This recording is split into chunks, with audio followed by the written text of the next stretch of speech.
Anong papagawa natin, ma'am? Yes, so hair trim and of course hair, color, i-retouch natin kasi yung white hair ko, masyadong nare-reveal yung age ko.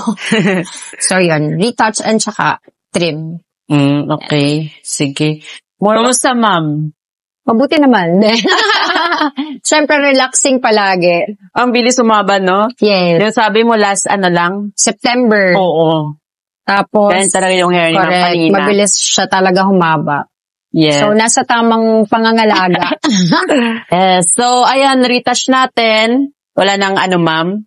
Wala nang white hair. Ayan. Di ba last time sabi mo mas shorter? Yes. Pero ngayon, ganito lang muna. muna Kasi yung show na ginagawa ko na more than a year na, ganito yung length ng hair ko doon, tsaka yung color. So, hindi muna ako pwede mag-change.